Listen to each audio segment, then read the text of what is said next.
ఈరోజు మీ అందరి కోసం ఒక స్పెషల్ అమ్మమ్మల కాలం నాటి ఒక పొడి అయితే చూపించబోతున్నాను. ఏంటి పొడి అంటే అన్నంలో వేడివేడి అన్నంలో నెయ్యి వేసుకొని చక్కగా తినేద్దాం అనుకుంటున్నారా? కానే కాదు. ఇది మీ చర్మ సౌందర్యాన్ని పెంచడానికి అద్భుతమైన పొడి. మన పాతకాలం నుంచి కూడా ఇది ఫాలో అవుతూ ఉన్నారు. కానీ ట్రెడిషన్స్ అప్గ్రేడ్ అయ్యే కొద్దీ మనము దీన్నైతే పక్కకు నెట్టేసాము. ప్రతిదీ ఇంట్లో సోప్స్ ఇవే యూజ్ చేస్తున్నాం, కానీ అట్లీస్ట్ వీక్లీ ట్వైస్ దీన్ని యూజ్ చేయడానికి సిద్ధపడట్లేదు. ఇప్పటికే మీ అందరికీ అర్థమైపోయి ఉంటుంది నేను ఏం చూపించాలనుకుంటున్నాను.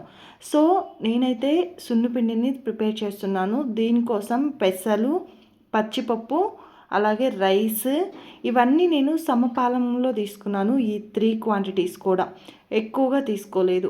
ఇంకా ఎక్స్ట్రా మీ దగ్గర ఉలవలు అలాగే మెంతులు ఉంటే మెంతులు కూడా యాడ్ చేసుకోవచ్చు. ఇవైతే మంగు మచ్చలకి బాగా ఉపయోగపడతాయి. మీకు త్వరగా మచ్చలు అనేవి రిమూవల్ అవుతూ ఉంటాయి కంటిన్యూగా వాడారు అంటే. ఇందులో నేను ఎక్స్ట్రా కొంచెం పసుపు కొమ్ములు ప్లస్ వేపాకు, ఎండబెట్టిన వేపాకు కూడా యాడ్ చేసుకోవడం జరిగింది. గులాబీ రేకులు కూడా యాడ్ చేసుకున్నాను.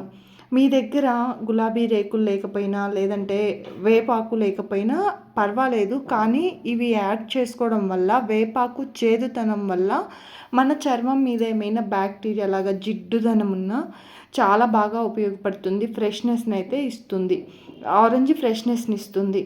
ఇంకా యాంటీబయోటిక్గా పసుపు అయితే ఉపయోగపడుతుంది. ఎవరికైతే ఎక్కువగా పింపుల్స్ ఉండి ఆయిలీ స్కిన్ ఉంటుందో వాళ్ళకైతే చాలా బాగా పనిచేస్తాయి ఈ వేపాకు, ఆరెంజ్ అండ్ పసుపు కొమ్ములు. సో మ్యాక్సిమం ఇంక్లూడ్ చేసుకోవడానికి ట్రై చేయండి. ఇలా మొత్తము వేసుకొని మంచిగా పౌడర్ చేసుకొని ఒకసారి జల్లించుకోవాలి. ఇంకా పిండి స్మూత్గా ఉండాలంటే ఒక కాటన్ క్లాత్ తీసుకొని అందులో వేసుకొని మీరు మొత్తం అన్నారంటే చాలా బాగా స్మూత్గా వస్తుందన్నమాట. సో ఇది మీరు కూడా ట్రై చేసి మీకు ఎంత బాగా ఉపయోగపడుతుంది అనేది నాకు ఖచ్చితంగా కమెంట్ బాక్స్లో అయితే కమెంట్ చేయండి. ఇది మీకు యూస్ఫుల్ అవుతుందని చెప్పేసి వీడియో అయితే చేయడం జరిగింది. ఇలాంటి మరిన్ని టిప్స్ అండ్ వ్లాగ్స్ కోసం మన ఛానల్ని సబ్స్క్రైబ్ చేసుకోండి. Thanks for watching.